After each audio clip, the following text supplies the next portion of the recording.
The next topic is carrier-mediated transport. Carrier are proteins. Proteins are located in your cell membrane. The carrier is going to show specificity, meaning that it's going to carry only one thing. For example, the carrier for insulin is only for insulin. It's not going to be used by any other molecule. And saturation means that if the carrier can transport only 2 insulins, then if you have 5, it doesn't matter. It will transfer only 2 because it gets saturated. So you scroll down and we have that there are 3 different kinds of carriers. They're going to be uniports, symports, and antiports. Uniport transports only one substance across the membrane. Symport transports 2 different ones, but they are transported in the same direction, and therefore that process is going to be called transport.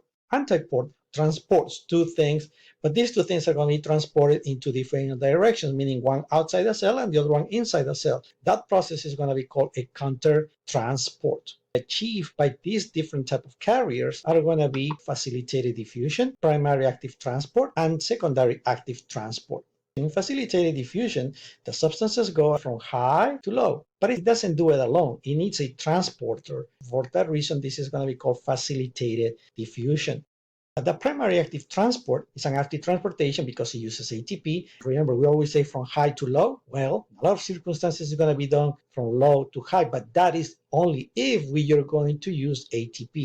Secondary active transport, in this case, is we use 2 transporters. Here you can see, have one transporter, another transporter. You transported all these things inside. Now from inside, you're going to move it outside through these other transporters. Very important is the sodium-potassium pump. It is a very important transporter because the sodium-potassium pump maintains the membrane potential. Other functions, regulation of cell volume, heat production. After that, we have vesicular transport. As you can see here, you see these are vesicles and they get transported inside. Vesicular transport is used for the transportation through the membrane of large amounts of substances. In the case of this type of transportation, you're going to have 2 very important concepts. One of them is going to be endocytosis, when you put things inside the cell, like in this case, you see they are outside and they are being sent inside. The other concept is going to be exocytosis, where they are inside, the vesicle opens, the substances get outside. Examples of endocytosis are going to be receptor-mediated endocytosis, which are these ones are the receptors. You see the molecules are going to use these receptors in order to get the vesicle, and then they're going to end up inside. Another one is pinocytosis, where these molecules right here, they are going to be fluid. So pine is basically for water. Another important example is going to be phagocytosis, where the cells, especially those cells that are going to defend our body, are going to get these, let's say, brown circles. Let's say they are bacteria.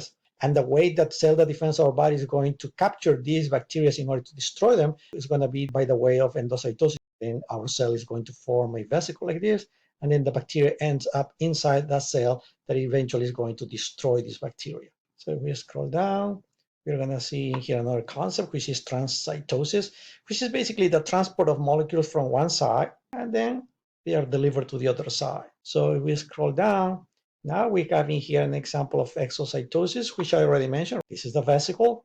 The vesicle gets in contact with the cell membrane, and the contents get released to the outside. If we keep scrolling down, we're going to see here that there is a table showing you all the different types of transportation that we have mentioned so far in this chapter, and that's about it. Okay, the next topic is the cell interior. If we scroll down, we're going to see that the first thing we have in there is the cytoskeleton. The skeleton is going to give the cell the shape that it has. Remember, we said the cell look like cubes, columns, like stars, right? Because the cytoskeleton is these structures right here that are going to give the cell the shape that they have. What are these cytoskeleton made of? Then they're going to be composed of structures called microfilaments, as you can see here, microfilaments, intermediate filaments, and microtubules. So they are made of proteins. In addition to that, what else we have inside the cell? We have cell organelles. So this is the cell. You have in here the nucleus. The nucleus is where the genetic material is located, such as the DNA and the RNA. Right? You can see here, this is the rough endoplasmic reticulum. These are going to be ribosomes. And we can see in the plasmic reticulum, the ribosomes are the area where the proteins are going to be created. If we scroll down, we can see a table where we have a summary of all these structures that you have inside the cell membrane. We talk about the microtubules, we talk about the nucleus, the rough endoplasmic reticulum, which are like tubes that have ribosomes on top of them, and they are going to be related to the synthesis and transportation of proteins.